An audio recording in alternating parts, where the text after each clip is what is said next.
사도행전 2장 42절로 47절 말씀을 교독하겠습니다. 그들이 사도의 가르침을 받아 서로 교제하고 떡을 떼며 오로지 기도하기를 힘쓰니라.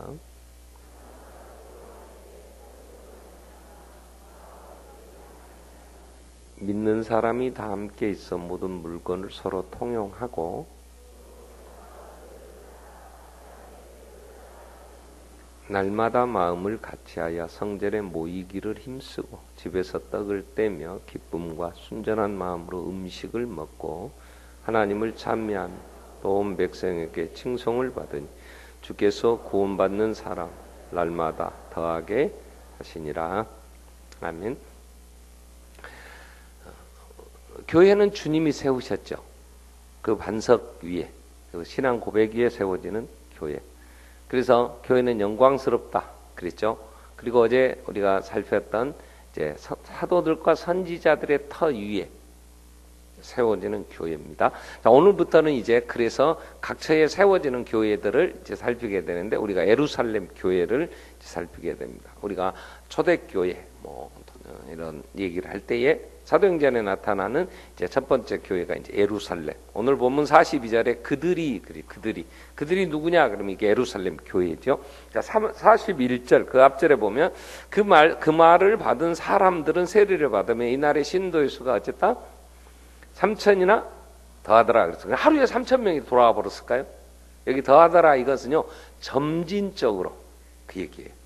교회가 계속해서 부흥이 됐다. 그래서 그들이 그러면 예루살렘의 이 교회가 그러면 한 교회에 이렇게 모이는 건 아니었어요. 당시에는 이렇게 모일 수 있는 해집되는 이런 넓은 장소들이 없었기 때문에 각 교회에서 또 각 집에서 이렇게 이제 모임을 갖게 되고 그래서 예루살렘에 예수 믿는 사람들이 3,000이나 더했다. 이제 좀 지나면 이제 5,000 이렇게 되죠. 이제 이들이 이제 그 다음에는 이제 또 흩어져 가면서 여러 교회들을 세우게 되죠. 자, 그러면 예루살렘 교회를 얘기할 때 우리가 먼저 교회를 정리해야 될 것은 자, 예수님이 왜 죽었습니까? 예수님의 죽으신 목적이 뭐예요? 예수님 왜 죽었다고? 우리를 위해서 죽었어. 그래, 그건 알겠어. 나도 우리를 위해 죽은 것은 뭐 김정일을 위해서 죽은 건 아니니까 박근혜 씨를 위해 죽은 건 아니고 분명히 우리를 위해 죽었어요. 우리가 누구요? 우리가 교회예요. 그러니까 교회를 위해서 예수가 죽으심으로 교회가 세워지게 되죠. 근데 예수님이 왜 죽었냐 이렇게 물을 때는 하나님의 자녀 천국 가게 하려고, 그죠? 하나님의 자녀가 장차 이 모든 세상을 다 정리하시고 완성되는 하나님의 나라의 백성으로 영원 복락을 누리게 하시려고 예수님 죽었죠. 그래서 우리를 구원하셨다 그럴 때 그리스도 구원자는 예수다 이렇게 얘기가 되죠. 자, 그러면 예수님이 우리를 구원하시려고 죽었어요. 그럼 성령님이 오셔서 그 사실을 알고 자기의 것으로 받아들이고 고백하게 하시는데 그 구원을 하나님께서 아들 예수가 죽고 성령님이 오셔서 거듭나게 하시고 이 구원의 역사를 이루는데 이 땅에 누구를 통해서 어떻게 구원하시겠어요? 하나님의 구원의 방법. 예수를 죽이셨어요. 예수 피 흘렸어요. 이미 다 부활 승천하셨어요. 그죠? 그 다음에 그러면 예수님이 그리스도이시고 이 그리스도인 사역을 하신 그리스도의 사역에 대해서 또 그 예수에 대하여 영접하고 받아들이도록 그래서 구원을 계속 이어가야 되는데 오고 오는 세대에 이 구원의 역사 하나님이 이루시는 그 통로는 뭐냐? 하나님이 구원을 계속 이루시는데 그 구원의 통로가 뭐냐? 누구를 통해 구원을 계속 이루어 가시겠어요? 교회예요. 교회밖에 없어요. 그래서 교회를 정리할 때 교회는 구원의 통로. 하나님께서 구원을 이루시는데 여러분 지금 대한민국 정부는 뭐하고 있다요? 역사책 만들 때 나라에서 정해서 만들 거냐 각자 만들어서 그거 쓸 거냐 그 싸움하고 있는데 거기 뭐 구원을 하나님이 이루신대요. 근데 저 사람도 그렇게 싸우는 건 관심 없어요. 왜? 저거 끝나면 이제 뭐 한다요? 또 이제 뭐 하나 또 꺼내갖고 막 얘기할 거라고. 그러면 우리나라 정부만 그래요? 세상 모든 나라들은 예수가 그리스도다. 다시 예수님 오신다. 그 하나님의 나라 영원한 나라가 이루어진다. 그렇게 전하는 기관이 있어요. 학교가 있어요. 병원이 있어요. 회사가 있어요. 뭐가 있어요?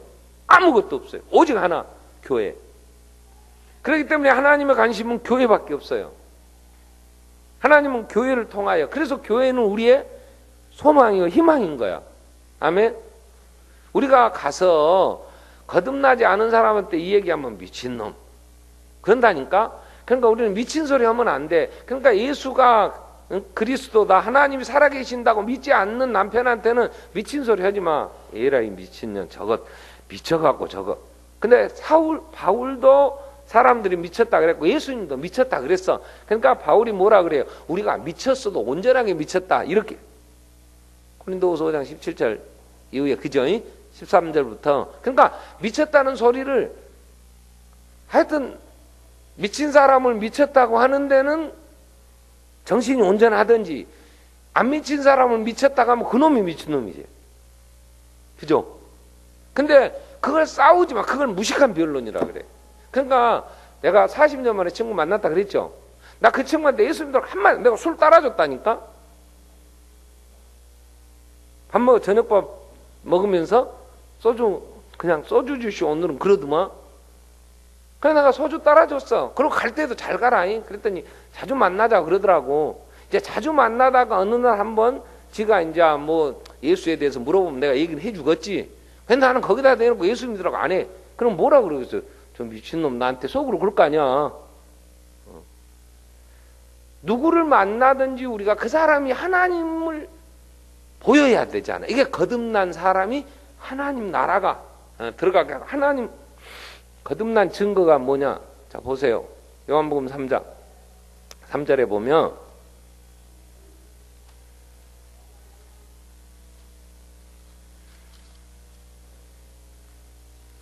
요한복음 3장 3절에 예수께서 대답하여 이르시되 진실로 진실로 내게 이르노니 사람이 거듭나지 아니하면 뭐한다? 하나님 나라를 볼 수가 없다.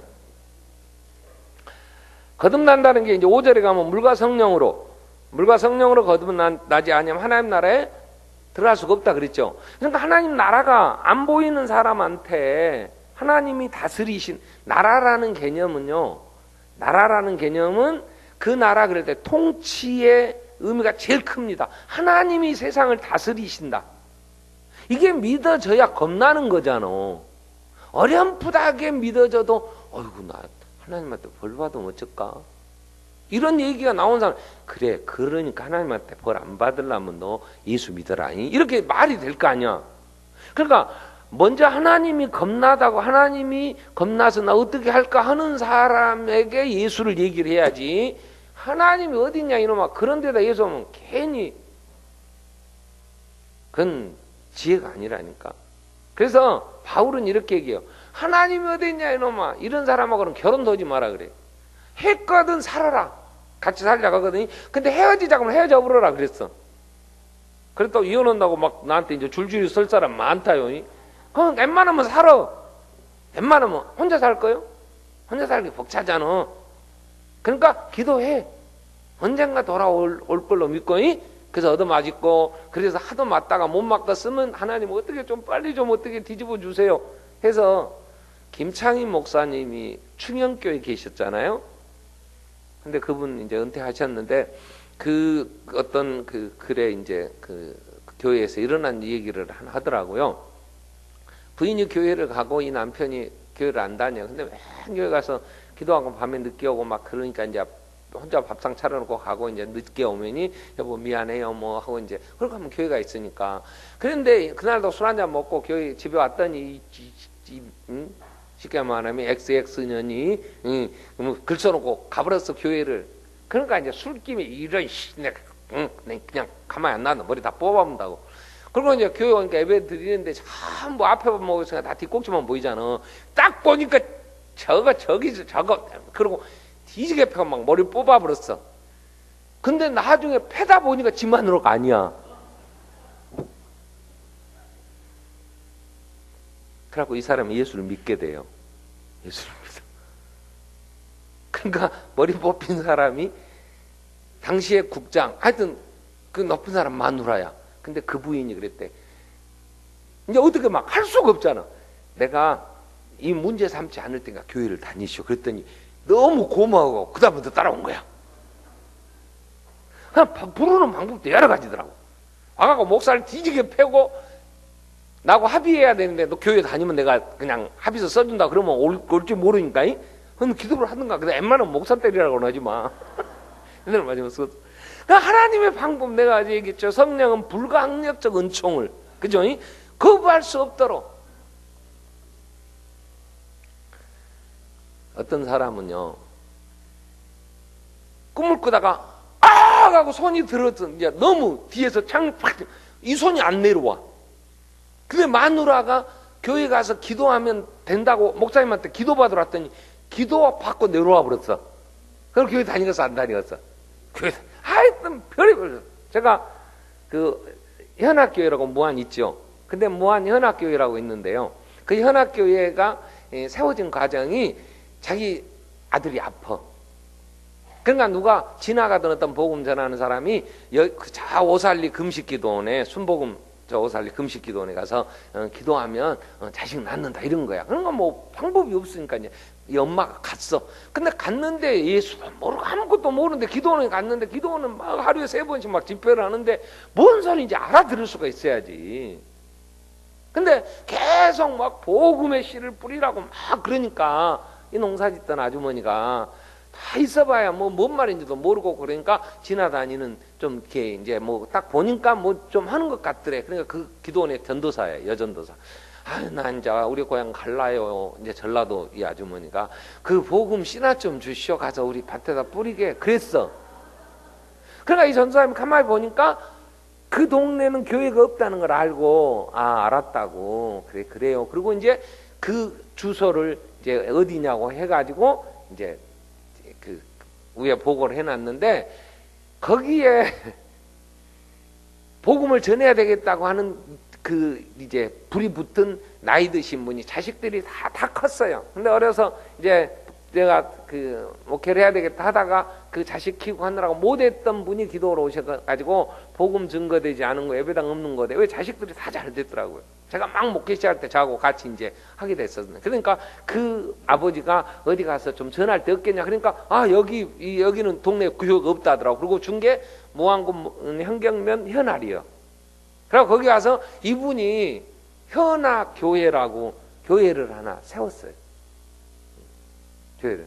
그런데 그 현악교회를 세우게 된 그 과정이 복음의 씨를 좀 주라는 아주머니가 아무것도 모르니까 그래가지고 거기 현악교회 출신 어떤 우리 집사님이 있더라고. 지금 어디 가셔버렸네. 제가 저희 그 현악교회를 그래서 잘 알죠. 그러니까 그 교회가 예배당이 세워지는데 그래가지고 와가지고 참 별의별 예배당 짓다가 사기치고 도망가니까 뒤에 가서 수습해가지고 또 해가지고 복음 듣고 그래갖고 구원받는 사람들도 있고 하나님은 다양한 방법으로 그러니까 할 수가 없어. 그러나 분명한 건 교회가 아니면 복음을 전할 기간이 없어. 그죠? 그럼 생각해보세요. 내가 가정에서 내가 우리 자녀들 복음 전할 거야. 나는 죽어. 그러면 이 복음이 계속 이어지려면 재생산이 돼야 되잖아요. 내가 죽으면 내 자식들이 일어나서 또 복음을 전하는 자가 돼야 되는데 이 다음 세대가 안 된다는 우리는 사사기를 봐서 알죠. 여호수아 시대가 끝나니까 그 다음에 안 이어지죠. 안 이어져. 다른 세대가 돼. 다른 세대. 여러분이 자식들을 키우는데 얼마나 예수에 대해서 체계적이고 그가 예수 안에 서서 앞으로 나는 내 생에 정말 어디 내가 직업을 무엇을 갖든지 정말 복음을 전하고 하나님의 나라 구원을 위하여 내가 살겠다 이렇게 키울 자신이 있으면 손 들어봐. 없어요. 그럼 어떻게 하냐. 내 집에서 얘가 신체적으로 자라는 10대 과정 거쳐서 학교 간다고 떠나면 그곳에 교회가 있어. 그 교회에 가서 이 아이의 가치관이 형성되고 그 아이가 성장해 가면서 예수가 누군가를 알아가니까 반석교회에서 어려서 부모 밑에서 자랄 때는 못 모르고 제가 제 예를 들면 저희 아이들이 3남매잖아요. 제가 설교를 하는 예배 시간은 교육부서에서 있었어. 그죠? 교육부서에 있는데 교육부서 뭐 중등부, 고등부 다니다가 대학 가니까 이제 떠났어. 그러면 대학 가서 아무도 뭐 누가 안 해줬다면 그 아이가 믿음으로 크겠어. 근데 대학 가가지고 IVP라고 하는 그 선교단체에 들어갔어요. 그 대학에서 이제 선교단체 얼마나 여기서 철저하게 훈련을 시키는지 방학이 없어요. 이 IVF는. 그래서 방학이 되면은 수련회를 하고, 그러니까 잘 집에도 못 내려. 뭐 하냐? 그러니까 아유 수련회 가요. 목사가 그 IVF에서 그 성경 배우러 간다는데 이놈 새끼야 아버지한테 인사하러 내려와야지 너 다니냐 이럴 수도 없잖아요. 그러니까 가더니 2학년 3학년 되니까 이제 지가 리더가 돼갖고 리더 수련회를 또 한 2주 해요. 그리고 또 이제 그 자체 수련회 한다 그러고, 그 다음에 또 끝나면 또 이제 뭐 평가회 한다고 일주일. 방학이 그렇게 가불어. 그런데 제가 감사해서 그 아이들을 불러다가 식사 접대도 한 적 있어요. 근데 얼마나 얘를 보고만 잘 키우는지 난 너무 감사했어요. 내가 목회할 때 내가 설교하고 하는 곳에는 애기들이 안 온다니까, 우리 애들이. 그러면 못 들어요. 교육전도사님들이나 교육부에서 하는 얘기 듣고 그때에 뭐 무슨 애들이 얼마나 체계 있게 세워지겠어요. 근데 대학 들어가서 애들이 그 교회 안에서 야, 내가 너무 감사했어요. 지금도 나는 그 IVF를 감사해요. 왜? 2 아들이요. 그래가지고 거기서 배우는 기독교 세계관, 기독교 또 경제관 이래가지고 결혼 딱 하면요, 제가 학교 다닐 때 좀 어떨지 뭐 일이 벌어질지 모르니까 야 혹시 크레딧 카드라도 하나 가지고 있어라. 그래 급하면 또 해야 될 거 아니야. 그럴 때 뭐라 하냐면 아니요. 혹시 그건 내가 갖고 다니다가 다른 생각나서 써버릴 유혹을 받으니까 저 안 갖고 갈랍니다. 그리고 자기 주어진 범위 안에 쓰겠다고. 그리고 제가 졸업했는데 어떻게 아버지한테 용돈을 받습니까? 그리고 알바하고 저 독립해갖고요. 결혼하고는요. 아예 아버지 아주 편하게 잘 살아 그놈들. 예수 안에서 지금도 교회 안에서 세워져 가니까 각체의 교회가 없다면 여러분 우리는 다음 세대를 키워낼 방법 없어요. 대학부 애들 나는 어렸을 때 어떻게 컸는지 몰라요. 그래 여기 와서 복음 듣고 하나는 그지. 시집 갈 때 감사. 나는 내일 모레 시집 가는데 어이구 그래도 청년회 때 이게 신앙 내가 뭐 지도한 적도 별로 없지만이 반석교 와서 말씀 듣고 그랬다고. 겨울 난방도 사다 주고 시집 가면서 멀리 가려면서 하나님의 은혜 안에 우리가 다시 이들이 우리가 떠나도 다음 세대가 복음을 전할 수 있도록 교회가 없다면 무슨 국가기관에서 하겠어? 국가기관에서 이렇게 주일날 시험이나 치르고 하는 거지. 어느 국가기관이 어느 회사에서 어느 단체에서 예수의 사람들 복음을 다음 세대들을 세워가는 일을 누가 하냐고. 교회밖에 없는 거예요. 유일한 구원의 통로는 교회예요. 그래서 칼빈은 하나님의 아버지라면 교회는 어머니와 같다 그랬어요. 아버지와 어머니가 없는데 어떻게 자식이 양육되어지면 태어나고 하겠냐고. 그럼 교회가 없다면. 그래서 어떤 분들이 그랬잖아요. 인생의 방향은 예수를 만나야 끝이 나고 신앙의 방향은 교회를 좋은 교회를 만나야 끝이 난다고 그럽디다. 난 그 말은 안 써. 왜? 그러면 뭐 다 신앙 갈등 느끼고 반석교회가 좋은 게 반석교회 해야 되는데 이런 복잡한 얘기가 되잖아. 그러나 분명한 건 인생의 방향은 예수를 만나야 끝나는데 오고 오는 세대에 누가 예수를 전할 거냐 할 때 교회가 없다면 이 복음은 끝나버립니다.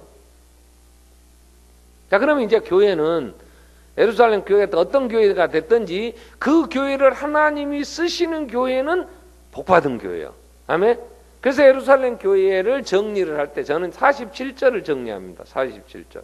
47절에 뭐라고 말씀을 했냐면 사도행전 2장 47절에 보면 하나님을 찬미하며 또 온 백성이 칭송을 받으니 주께서 구원받는 사람을 날마다 더하게 하시니라. 그래서 여기서 자 구원받는 사람이 있죠. 구원받는 사람, 구원을 이룬 사람, 구원을 받아 수동적이에요. 이 사람은 구원받은 사람은 수동적이야. 근데 그 구원받는 일을 누가 하시냐? 주께서. 그래서 주께서 구원받는 사람을 날마다 더하신 교회. 이게 예루살렘 교회예요. 자, 우리가 이 땅에 살면서 사람들이 머슬로는 체계적으로 인간의 욕구에 대한 얘기를 5단계로 얘기를 해요. 근데 이 인간의 욕구가 자꾸 이제 이 욕구가 채워지면 그 다음 욕구로 이제 올라가는 그 이론이 굉장히 지금 복지나 뭐 교육학에서나 성경 이제 분석하고 이런 어떤 정책을 위반할 때 참고로 많이 씁니다. 제가 생각해도 상당히 잘 정리를 뭐 여러 얘기들을 하는 학설이 있지만 머슬러 이 학설이 상당히 많은 이제 연구 결과로 얘기한 것이 돼요. 근데 인간이 태어나서 가장 먼저 갖는 욕구는 생존의 욕구라는 거예요. 살아야 되니까. 그러니까 사람은 연어가 올라오는데요. 그 연어가 이제 마지막 죽고 알 낳고 이제 죽으려고 올라오는데 우리나라는 하천 올라오는 그런 데가 다 보가 만들어져 갖고 못 갔다. 그러니까요. 마지막 인공 그걸 효과적으로 하려고 연어들을 모아서 이제 그 알을 꺼내 갖고 또 그 수컷들 이제 수정해 가지고 이제 자연 분화하는 그 KBS 다큐멘터리를 다뤘는데 그물로 마지막 상류에다 그물을 쳐서 더 못 올라가고 유도를 해서 그쪽으로 들어오도록 했더라고. 근데요 이 연어들이 막 이빨로요 막 그 그물을 뜯어내요. 막. 그러다가 이빨이 그물에 꼬여버리면 죽어버리더만 거기서 막 밟으면 굉장합디다. 이 가야 되는 그 생존 살아야 된다는 이 본능 이게요. 사람들도요 얘가 태어나서요 이리하고 같이 늑대 소년 있잖아요. 그 어떻게 버려졌는지 모르지만 어린애가 버려졌는데 늑대하고 같이 그래 늑대 소년. 케냐에서 그 아이가 나중에 발견되잖아요. 이 아이를 데려다가 말하는 아이로 키우려고 할 때 못해요. 왜? 언어는 3세 이전에 언어에 대한 기능들이 다 개발돼야 된답니다. 지나버리면 농아 아버지가 감금해놓고 딸을 그래서 회사 가면서 문 잠가버리고 그래서 19세에 미국에서 이 농아 아버지 밑에서 한 번 말도 못 해보고 들어보도 못한 19세에 이제 딸이 발견이 돼요. 사회 이슈가 됐어요. 그래서 각 대학의 언어학자들이 말을 배우게 말을 하게 만들려고 그렇게 했는데 안 됐어요. KBS에서 다큐멘터리 제작한 거 저희 교회에서도 전에 한번 틀어준 적이 있는데 그러니까 그때에 배우지 않으면 근데 이 생존의 욕구가 차면요 이제는 먹고 살만하면 안전해져야 돼요. 좀 안전의 욕구. 그러니까 우리의 많은 시설에 안전망 이게 건축할 때도 제일 많이 요즘 강화되는 소방법이에요. 왜? 그냥 옛날에 어려울 때는 그냥 비피하고 지 알아서 짓고 살았어요. 재료를 뭘 쓰든지. 그런데 지금은요 커튼 하나도 저거 불 붙어도 30분에 안 타는 것들 이 방음 흡입제 이런 것들도요 그냥 막 하지 않아. 이거 다 불 태워보면 안 타는 것들. 왜? 다중 이용 시설 이렇게 많은 사람이 오는데 불 나가지고 하면 사고가 나니까 그래가지고 철저하게 대피 내려가는 통로 만들어라 줄이라도 달아놔라. 이게 안 되면요 그 다음에 1년에 한 번씩 소방 다 점검 나오죠. 막 하거든. 이런 안전의 욕구. 그 다음에 우리가 어딘가 그런 게 어느 정도 채워지면 자기도 사회적 동물이라고 어딘가 소속되고 싶은 거예요. 그래서 자꾸 그런 모임들을 가져요. 그 다음에 그런 소속된 이제 모임들이 되어지면 거기서 인정받고 싶은 욕구가 있어요. 이게 굉장히 높은 네 번째 욕구로 그런 얘기를 해요. 인정받는다는 것은요 거기서 쓰임 받는 거잖아요. 그래서 뭔 자리라도 하나 투표라도 해서 안 되면은 아파트에 반장이라도 한번 해보든가, 응? 부녀회장이라도 한번 해보려고 그러고 교회 와도 그래도 응? 사람들의 그런 쓰임 받는 그런 교회 안에서 인정받고 싶으니까 어떤 직분들 이런 것들도 우리가 투표해서 뽑고 그렇게 되고 싶은 욕구들이 있잖아요. 그게 안 되면 내가 그럼 나는 뭐냐 굉장히 실망하고 좌절하고 이럴 수 있잖아요. 그게 뭐 있어 아무것도 아니야 그런 거 하나님 그러지만 하나님께 쓰임 받는다는 거 하나님의 나라에 우리가 하나님의 나라의 백성인데 하나님 나라에 자 교회들이 많이 있어. 하나님께서 구원 얻는 자를 날마다 더하시는 그래서 부흥되는 교회가 훨씬 자존감이 높지. 그잖아요. 한 대 한 대 봐. 좌절하고 왜 그럴까? 그러면서 나중에는 심각한 우울증에 빠져가지고 하는 분들도 많이 있잖아요. 자, 이 쓰임 받는다는 이 욕구는요, 이 쓰임 받는다는 이건요, 우리에게 말할 수 없는 이 자부심, 자존감을 높여줘요. 그러니까 밥을 안 먹어도 배부를 수 있는 거야. 어디 가서도 당당할 수 있어. 이게 뭐냐? 내가 더군다나 하나님의 나라에 하나님께 쓰임 받는다. 이건요, 대단한 거예요.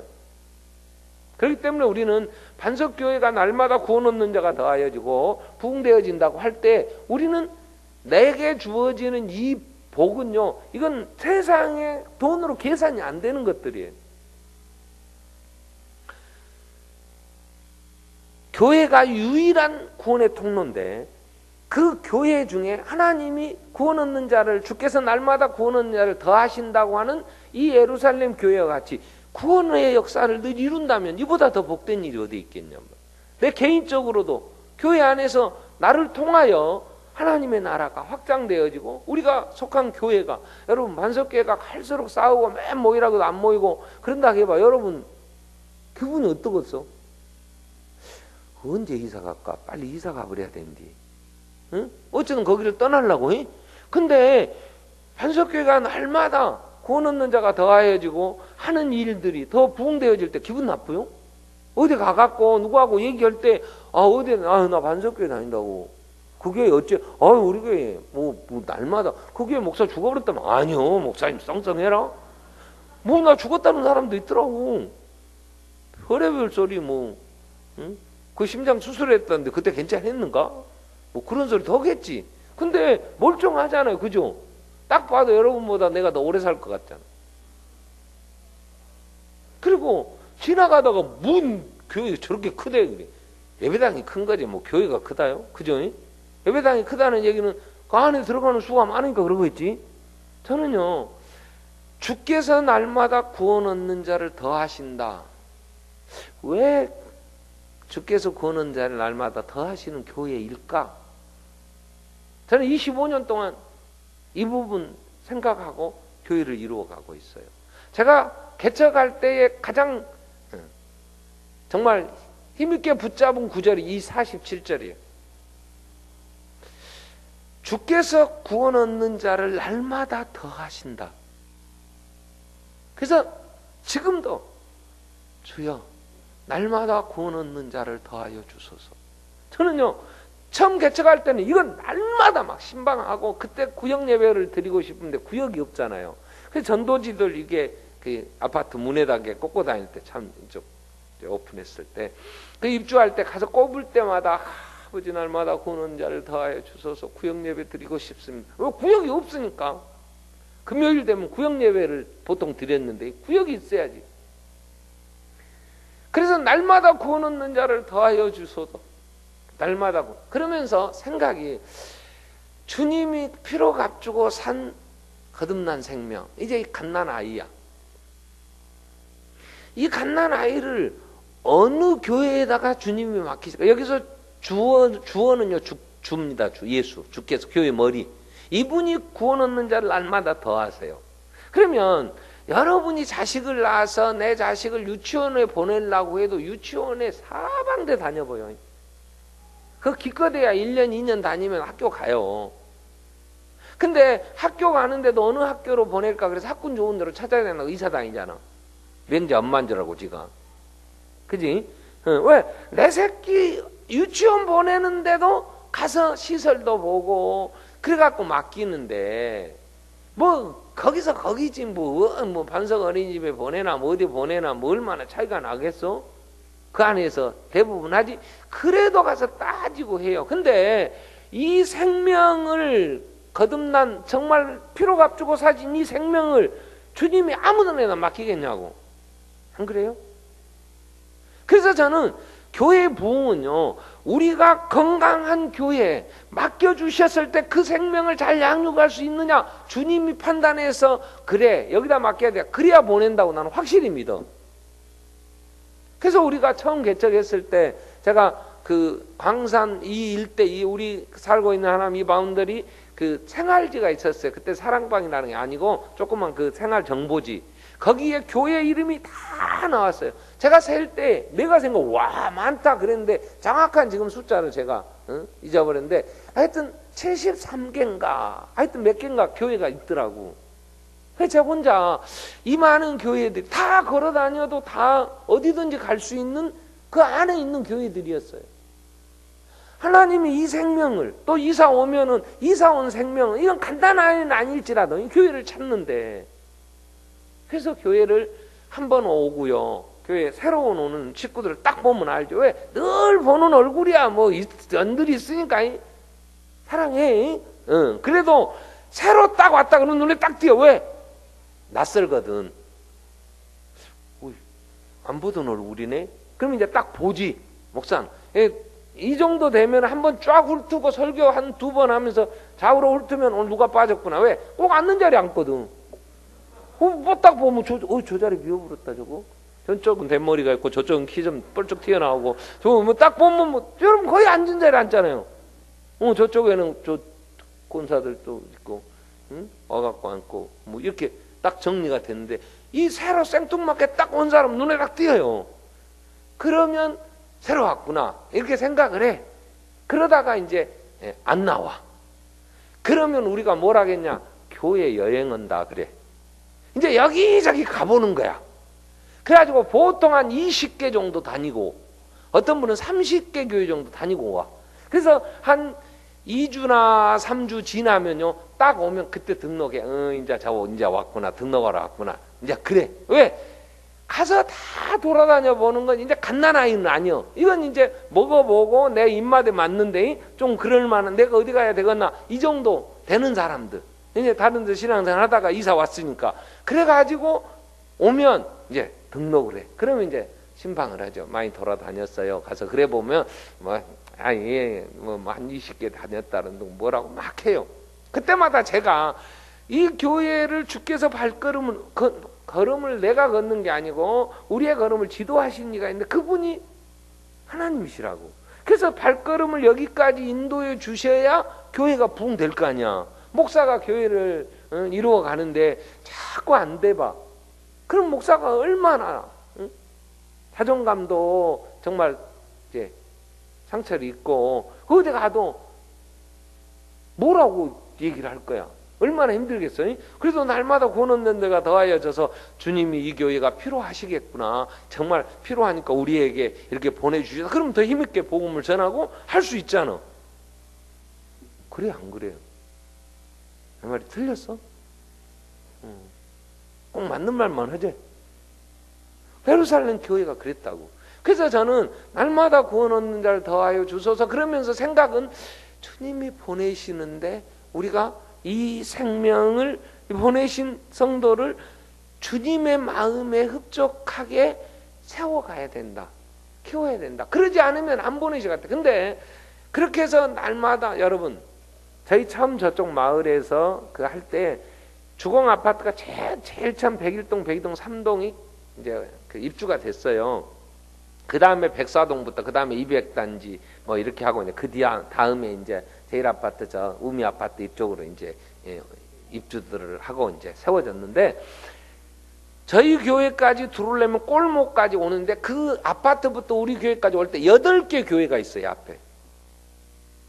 근데 8개 교회는 지어놓은 데 더 잘 지은 데도 있고 바로 입구에 상가이 되고 근데 꼭 걸어서 우리 그 8번째 있는 교회로 오요. 내가 물어봐. 어떻게 왔어요? 새벽 기도를 하는 분은 상당히 그래도 잘하는 분이잖아요. 새벽에 와서 기도를 하러 가야 되겠는데 이제 이사를 처음 와갖고 어디로 가야 될지 모르니까 골목에 가만히 서 있었대. 그러니까 누가 가니까 저분이 이렇게 새벽 기도하러 교회 가는구나 하고 뒤따라가면 교회 갈 줄 알고 쫄쫄쫄 따라왔더니 반석교로 온 거야.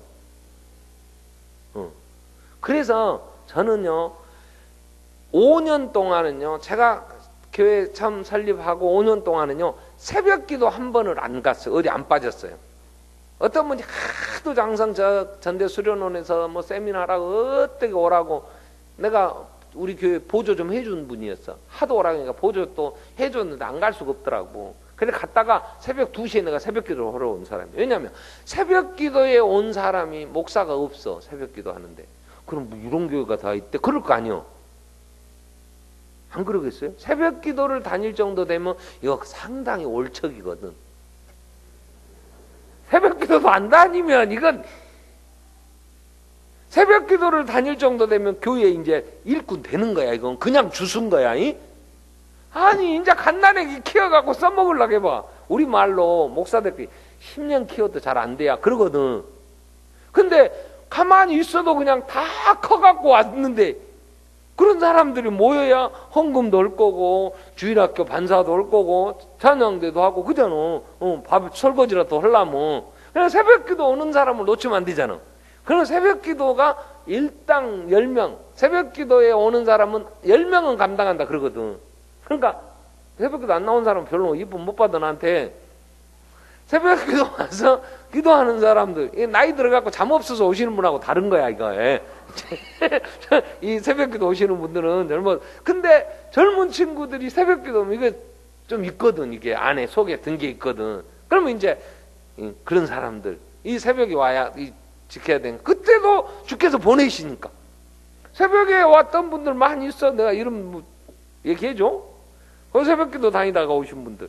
근데 그때 마음에도 교회가 주님이 보낼 만한 교회가 돼야 되잖아. 그래서 이 2장 42절부터 47절까지 내가 샅샅이 이 말씀이 무슨 말씀인가. 예루살렘 교회가 이래서 날마다 구원은 일 더하셨는데 그러면서 42절에 이렇게 나와요. 그 조건. 자, 그들이는 그 예루살렘 교회의 교인들이야. 그들이 사도의 가르침을 받아. 여기서 사도의 가르침. 근데 사도의 가르침은요, 헬라어의 원문에 보면 사도들의, 그러니까 사도는 복수예요, 복수. 사도들. 가르침, 사도들의 가르침, 이 가르침은 단수야. 여기서 이 얘기는 이런 거예요. 사도는 12사도나 됐어. 예루살렘에 같이 이제 오순절 성령 강림 임하시고 막 3,000명씩 5,000명이 늘어나니까 할 일이 많았잖아요. 구제도 해야 되고 밥그릇 챙겨도 줘야 되고 막 일이 많을 때 그 사도들이 여기저기 교육관에 가서 집에 가서 가르치는데 가르침을 받는 그 교인들은 사도들은 여럿인데 가르침은 하나야. 이 얘기는 뭐냐면 여러 사도들이 오직 하나 예수가 그리스도라는 것만 전한 거야. 교회는. 이 신앙 고백이 그리 중요한 거예요. 교회가 목사들이 여럿 있는데 담임 목사가 설교하는 것과 막 예수 믿고 우리는 교회만이 유일한 구원의 통로다 이랬는데 부목사가 느닷없이 설교를 하면서 뭐 이상한 소리 해불면 이건 교회가 얼마나 혼란이 오겠어. 그죠? 그래서 교회는 어떤 목사가 절에 가서 중들하고 하나 되자고 그래갖고 목탁 두드리는 데 가갖고 설교를 하고 중을 데려다가 여기서 이제 연부를 하라고 그랬네. 그러면 그게 교회겠어? 그래서 우리 교단에서는 강단 교류는 우리 교단 목사 아니면 하지 말라고 아예 법으로 정해놨어. 왜? 나는 이단이라는 얘기는 아니에요.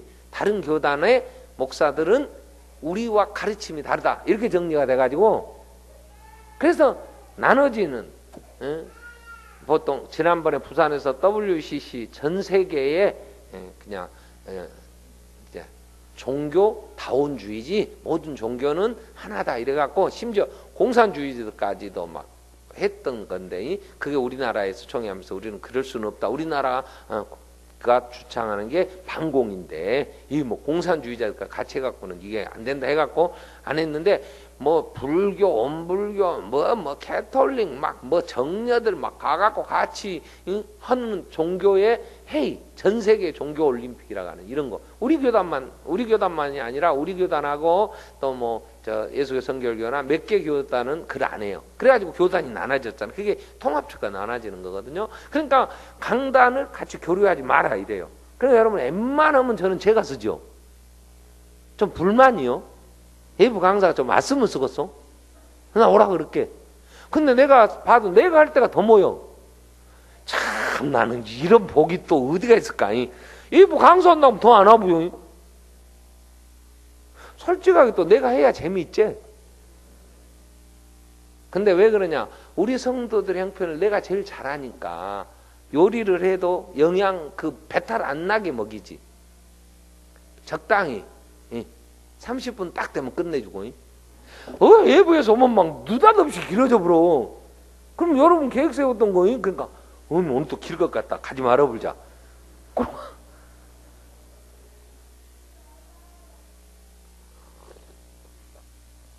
근데 나는 다른 데서 설교 부탁을 받으면요 굉장히 어렵습니다. 일단 몰라 내가 그 사람들을. 그러니까 가서 어떻게 해야 돼? 그러니까 누가 나를 와서 부흥회나 이게 해달라고 하면요 안 간다고 나는 그러면 막 뭐라 해요. 남들은 막 불러주라고 막 그러는데 불러달라는 사람들 하면 안 될까? 같은 동창이나 참 거절하기 어려운 분이 하면 내가 바빠갖고요. 내가 그 주간에 외국 나가는데 본의 아니게 거짓말하고요. 그거 굉장히 힘들더라고. 근데 우리 세일에 기도해야 한다고 그러는데 목사님이 다 하요 그래. 나는 세일에 2번 해도 돼. 사도들의 가르침. 이 얘기는 사도들은 여럿이지만 가르치는 건 하나였어. 오직 예수.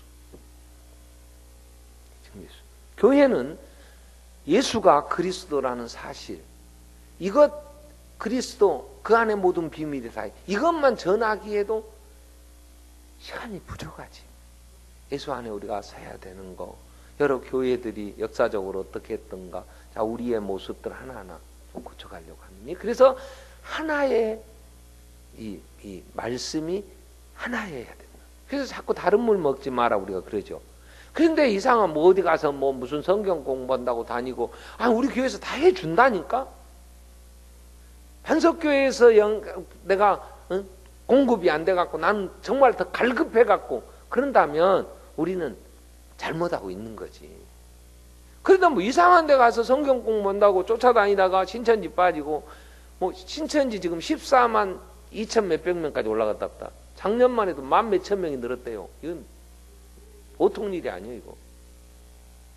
근데 옆에서 외국에서 계시던 선교사님 오셨는데 우리 성경 공부 하면 참 좋다고 이렇게 이제 짜고 들어와가지고 가가지고 이상한 물 먹다가 참 희한하게 어떻게 하나님을 저렇게 믿고 저렇게 하나님을 알 수 있을까?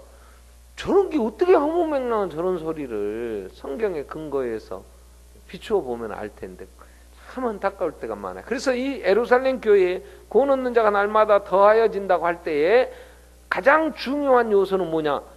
바른 그걸 우리가 이제 복음이라 그러는데 이게 신령한 젖. 어린아이가 성장해 가려면 오염되지 않은 젖을 먹어야지.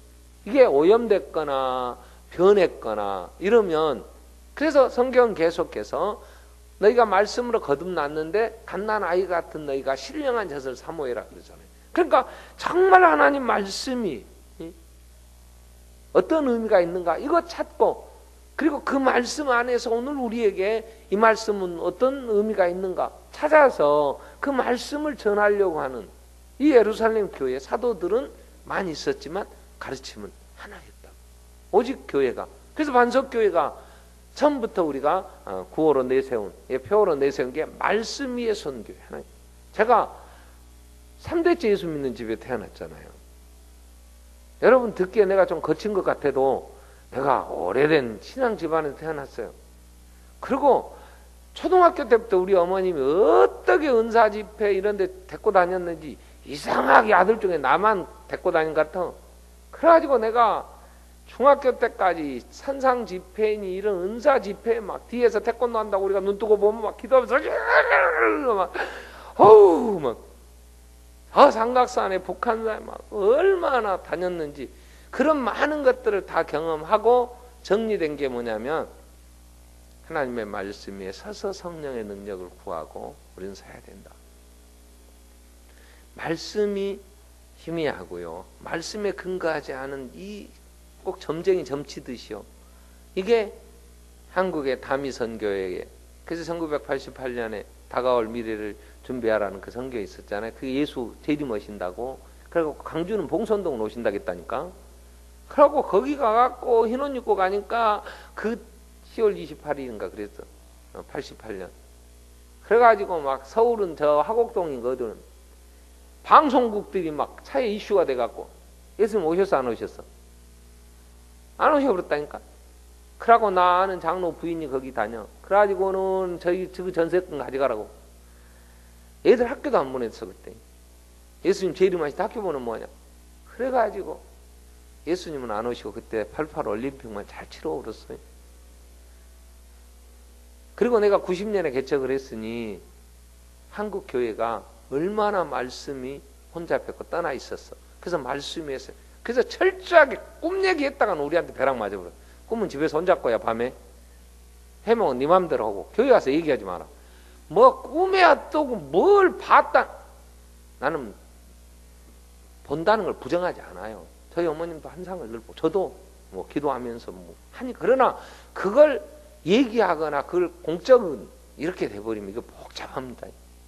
개인의 영적 체험으로 간직할 수 있어요. 더 깊은 기도하다 보면 성령의 이끌림 받아서 영적 싸움도 하고 막 마귀들이 막 그냥 막 하고 하지요. 그러나 그게 성경을 넘어가면 안 돼.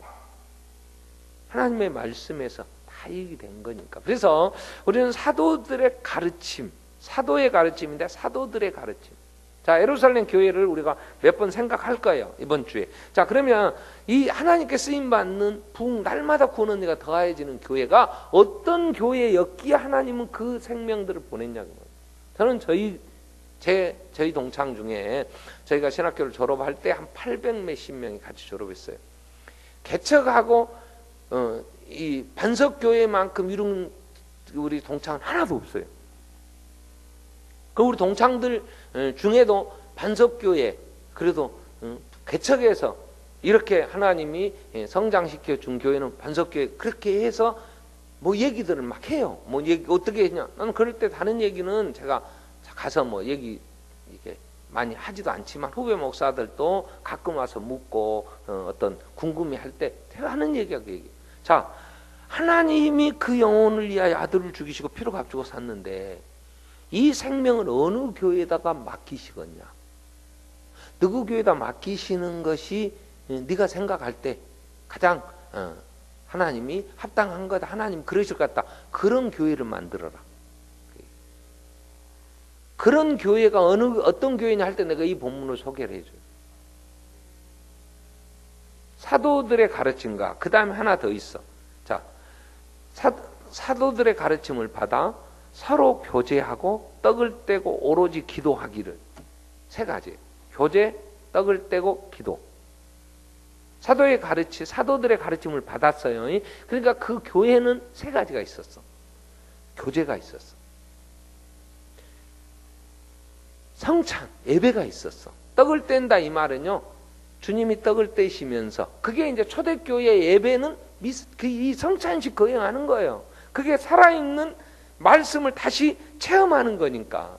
그게 이제 나중에 설교라는 이제 성경이 완성되어지고 예수 그 떡을 설명해야 되고 이방인들이 이제 이방 교회들이 세워진 우리 같이 그 의미가 뭔가를 하려고 하니까 이제 설교가 이주가 되어지고 성찬이 이제 가끔 하게 되죠. 그러나 지금도 로마 캐톨릭은 이거 뭐 신부들이 뭐 이렇게 막 뿌리고 뭐 막 쭉 와서 이거 그 떡 주고 그러더만. 그 매일 미사 하는 거이. 그게 그들의 예배의 중요한 의식들이 이게 그러니까 근데 의미들을 잘 모르니까 개신교회는 특별히 종교개혁 이후에는 말씀 선포가 이제 예배의 중심이 되죠. 예수를 이 말씀을 이해하도록 알려줘야 되니까. 그래서 교회에 지금 세 가지 교제, 떡을 떼고 기도 이게 이제 43절부터 풀어서 이제 또 설명이 쭉 돼요. 이 부분을 우리가 또 내일부터 이제 좀 살필 텐데 교제가 또 예배가 그 다음에 기도가 동일하게 교제나 예배나 기도가요. 접속사가 우리는 여기서 생략됐으면 그러나로 다행히 독립된 똑같이 교제가 예배와 같은 기도가 교제와 같은 위치에서 교회가 이루어져 가야 될 일들이란 말이에요. 그러한 교회가 되어질 때에 하나님께서 예루살렘 교회에 생명을 넣어줘도 어린 생명을 키워내고 이들이 다시 그 다음 세대를 준비하고 다음 세대들을 키워낼 수 있는, 재생산할 수 있는 자들로 세워져 갈 수 있다고 봤기 때문에 거기다 주신 거잖아요. 그래서 이들이 전 세계에 이제 이렇게 모여서 사도의 가르침을 받고 교제하고 또 떡을 떼고 그리고 기도하기를 전혀 힘쓰고 하다가 여기에 이제 큰 핍박이 있으니까 애들이 쫙 흩어지는데, 여러분 콩을 이렇게 한 움큼 갖고 있다가요 팍 나봐요. 그냥 쫙 그냥 갈 수 있는 데까지는 방어선이 없어 그냥 사방으로 쫙 퍼지죠. 이것처럼 예루살렘 교회가 이렇게 건강하게 쫙 모여요. 막 3,000명, 5,000명씩 사도들의 가르침을 받아요. 그리고 교회가 어떻게 해가야 되는가, 성도들 간에 서로 교통하고 교제하고 그러면서 예배에 대한 그리고 기도하기를 힘쓰니까 이들이 쫙 하고 흩으니까 전 세계에 뻗어나가서 이제 사마리아 교회도 안디옥 교회도 뭐 우리가 가는 모든 알렉산드리아라든가 로마에까지, 그래서 교회가 막 곳곳에 이제 이들이 가서 복음을 전한, 동일한 예수가 그리스도를 전하는 교회들의 이제 이 기초석이 되는 거지, 이들이.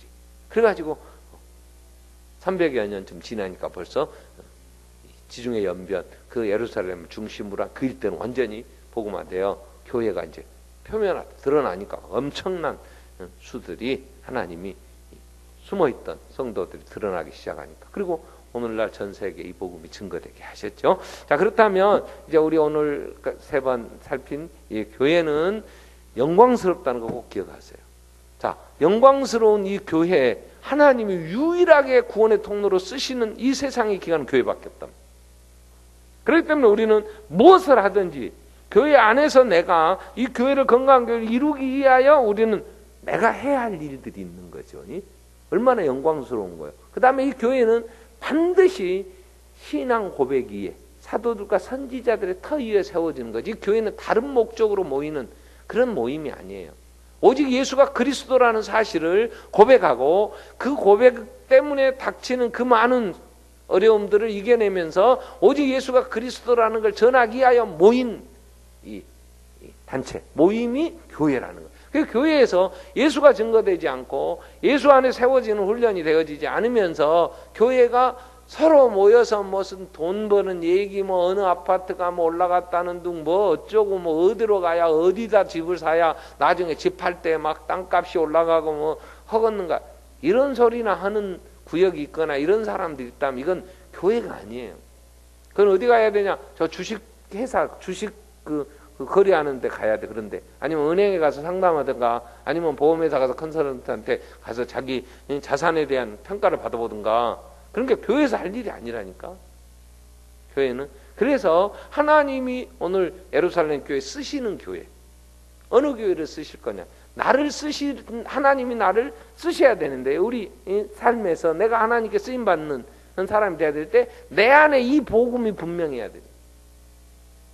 내가 예수가 내 주인이라는 사실을 분명하게 고백하고 예수가 내 주가 되셔서 나를 인도하시고 내가 그 주가 되시는 예수를 위하여 산다고 하는 게 분명해야 하나님이 쓰시. 내 자식이 하나님께 쓰임받기를 원한다면 그 신앙 고백을 분명히 할 수 있어야 되잖아. 이 예루살렘 교회는 사도들의 가르침이, 여러 사람들이 가르침 하나의 목소리, 하나를 가르친 게 뭐예요? 이들은 어디 갔었든지 예수, 그는 죽었다, 그리고 부활하셨다. 그래서 우리의 구주, 지금까지 기다리던 하나님 보낸 메시아가 아니냐, 이걸 전할 수 있었죠. 그래서 우리는 예루살렘 교회는 하나님께 쓰임받는 교회였다는 거 기억하시고, 그 다음에 이제 그 예루살렘 교회가 어떤 교회께 쓰임받았냐 할 때 복음이 있었다. 오늘 여기까지. 그러면 내게 정말 복음이 있고 내 아이들에게 이 복음의 감격과 예수가 그리스도라는 사실 때문에 살아갈 수 있는 아이로 지금 키워내고 있는가, 이걸 내가 다 감당 못할 때 여러 교회들이 어느 때든지 전 세계에 있는 교회들이 이 모이는 사람들에게 이 사실을 전하여 세워가야 되기 때문에 우리는 모든 교회를 다 위하여 기도하고 그 교회들이 건강하게 서가기를 바라야지. 우리 자식들이 갔는데 그 교회가 이단이고 그 교회가 병들어 있다고 쳐봐. 그러면 내 새끼가 병들 거 아니야.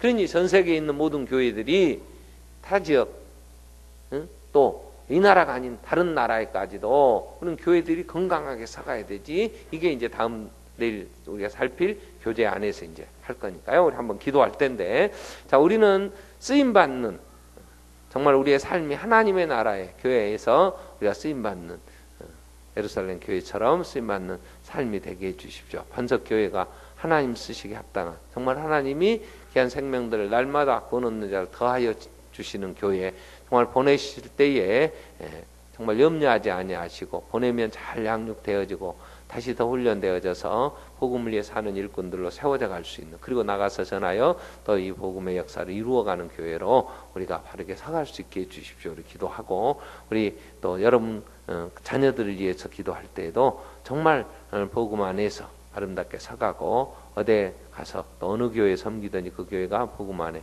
아름답게 서갈 수 있도록 한국 교회를 위해서 우리가 기도해야 되죠. 또 여기 나가서 생활하고 또 여러 민족을 우리가 구원해내기 위해 선교사를 또 보내는데, 우리 선교지 특별히 우리 같이 이제 기도해야 될 태국 위하여 기도해 주시고, 1월 1일부터 진행되어지는 이제 태국 단기 선교팀들 이제 참여하실 분들은 이번 주 안에 여권을 내주셔야 돼요. 그리고 장가비들을 내주셔야 이제 비행기 그 스케줄 조정하고 일정도 짜게 되니까 이 일을 위해서도 그 일도 잘 아름답게 또 필요한 일꾼들 또 재정적으로도 필요한 거 채워주셔서 잘 또 진행될 수 있게 해주시기를 같이 한번 우리 통성으로 기도하겠습니다.